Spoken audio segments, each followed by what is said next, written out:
A team, B team, Alpha team, Dream team. Celtic score 5.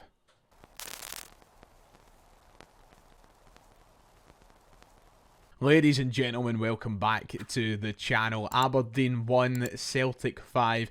And as I alluded to in my intro, it doesn't matter what team Celtic fielded tonight. They know how to go out there and entertain. Most importantly, they know how to go out there and win.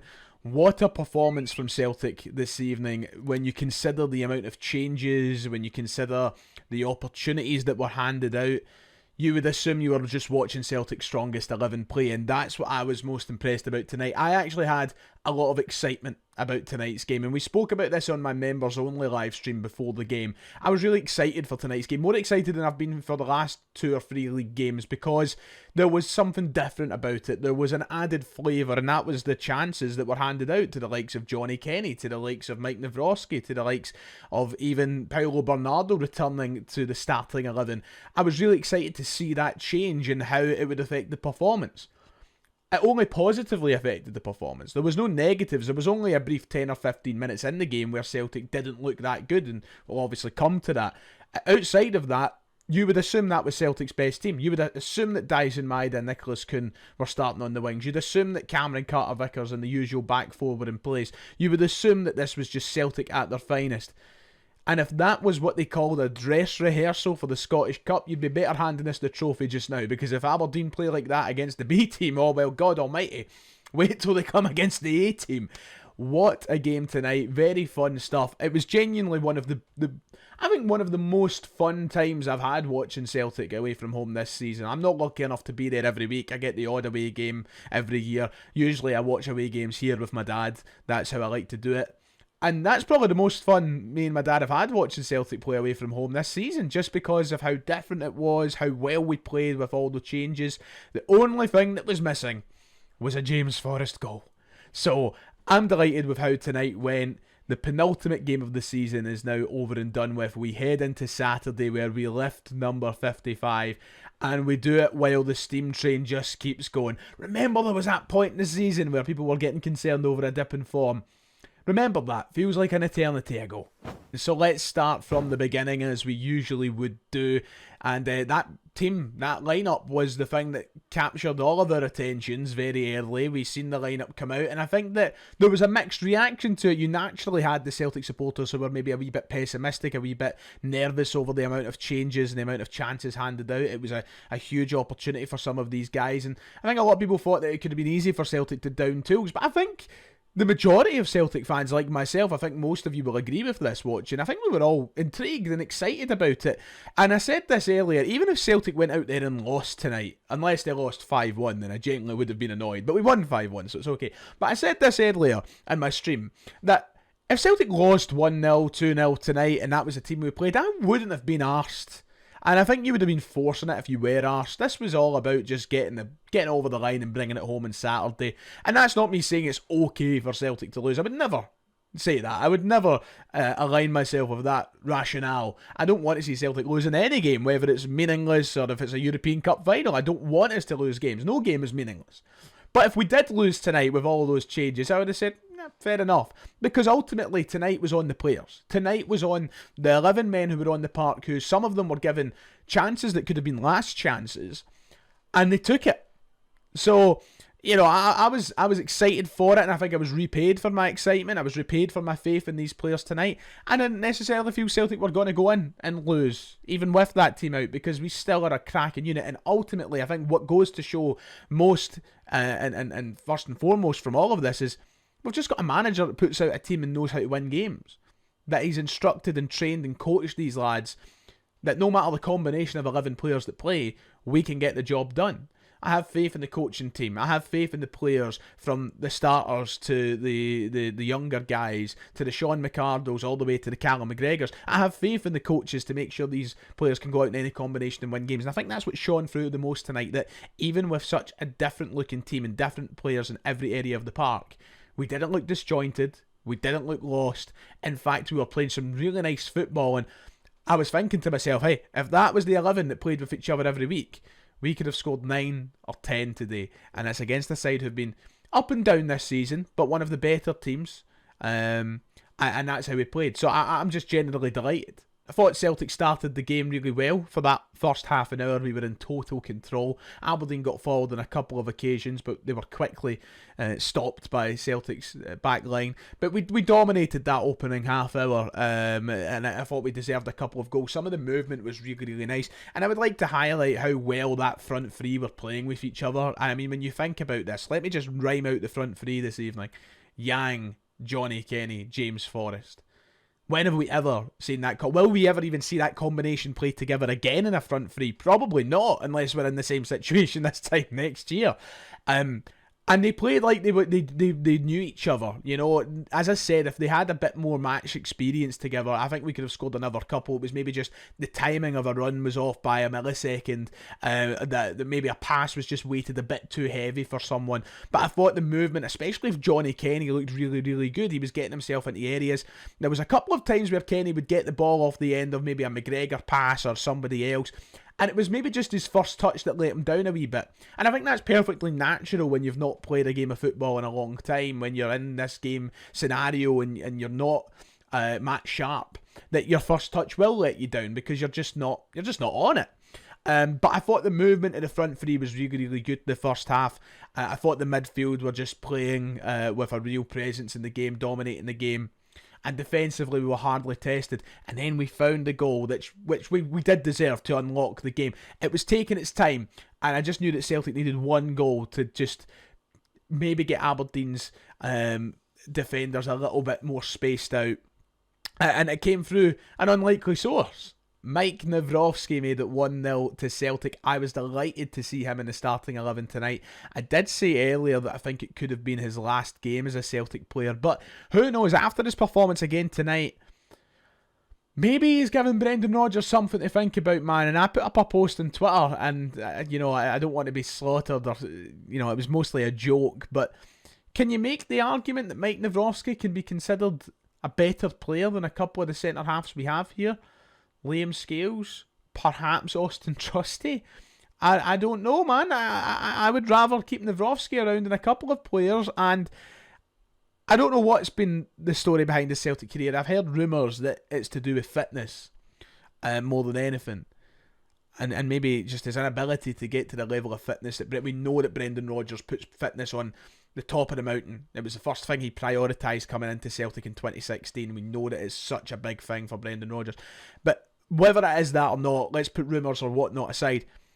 Is it somebody that the manager could grow on, that has been grown on? Chris Sutton raised that point during the game. I don't know, but once again tonight, over the full game that he played, he done nothing wrong. It was great. Not a thing wrong. Not that I've seen anyway. If you've seen something, feel free to point it out. Maybe I was at the toilet or something if he'd done something wrong. But I didn't see him do anything wrong. Not a foot wrong. And he scores a goal and opens the scoring for Celtic.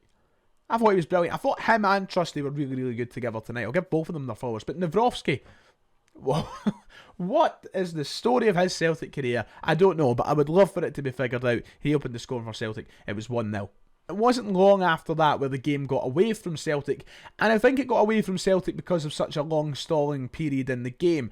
Now, first and foremost, I'd like to say that I hope that the fan who was receiving treatment from the medical teams is all good and thoughts with them. Hope everything is okay, first and foremost. The fans, the spectators' safety and health is paramount.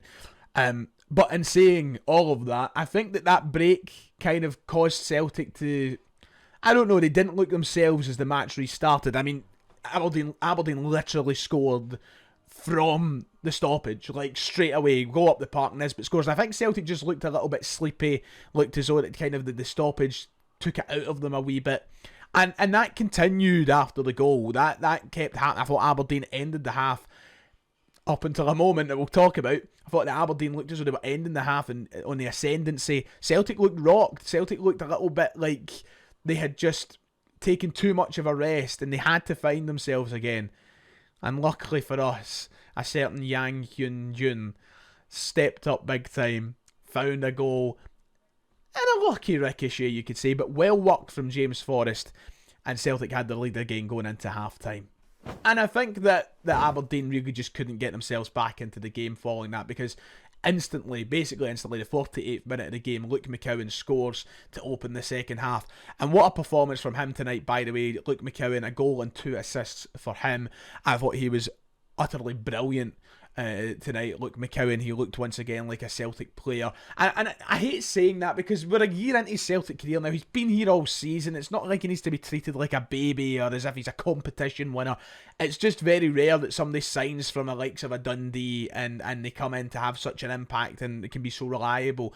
And he should wear that like a badge of honour, even if it does feel like we're babying him a little bit sometimes, because he deserves every bit of praise and credit he gets. He has surpassed any expectation I had of him this season. And tonight I thought he was really, really good. He gets that goal early in the second half. It was once again well worked by Forrest, who picked up an assist in the making of it.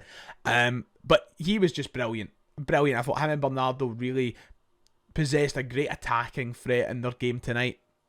And he deserved his goal. He really, really did. Aberdeen were out of it. They were totally gone. I mean, it was not long later we scored another goal. Johnny Kenny got his first goal for the club, and as I said about his first half performance, it equated into his second half performance. Very deserving. Chuffed to see him get his goal. I really think that Kenny needs an opportunity somewhere next year, but I'll be totally honest, it's not going to be at Celtic. And I know a lot of people after tonight might be going, oh, he should be getting at Celtic. And I'm not going to take that opinion away from you. Absolutely not. But I just think realistically, we're not going to get to see much of Johnny Kenny next year. And I think he should be looked at as a player that should get a loan that is as close to home as possible. Not to the League of Ireland again, not to some Diddy League elsewhere. I'm not calling the League of Ireland a Diddy League, by the way. I'm just using that phrase to talk about other leagues. The League of Ireland is on a great period right now.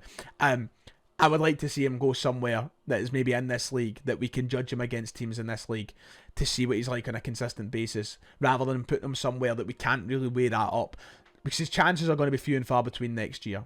And if we sign another striker, he's just going to fall even further down the pecking order.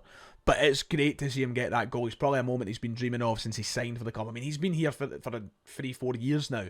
For him to finally get that goal in a game like tonight, it's taken the opportunity. It's taken the bull by the horns.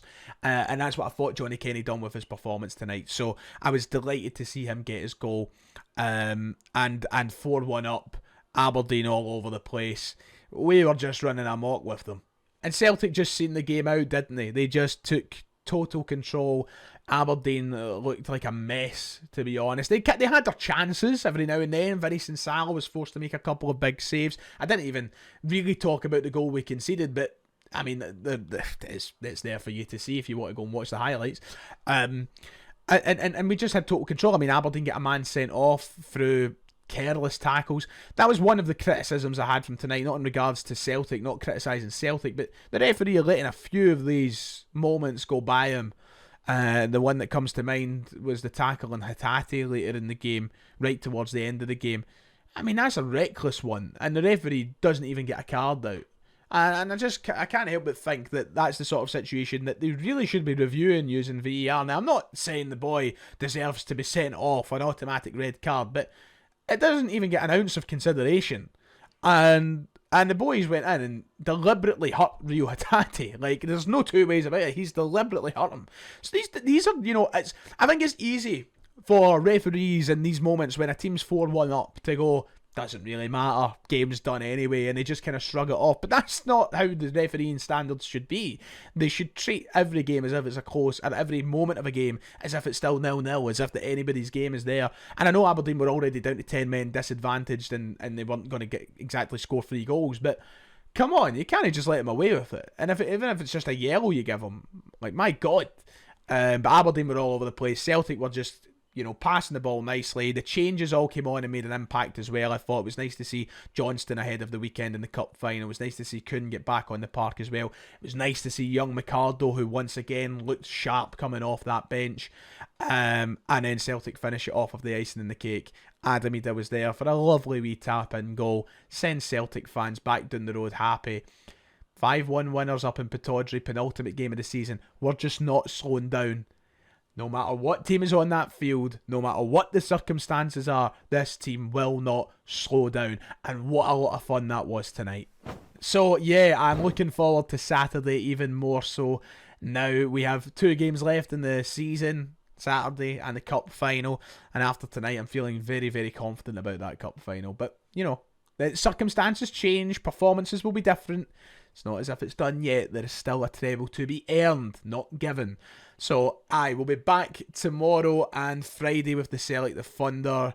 The league season is almost done, and what a journey it has been. If you have enjoyed, please make sure to hit like and subscribe, and I'll see you all next time.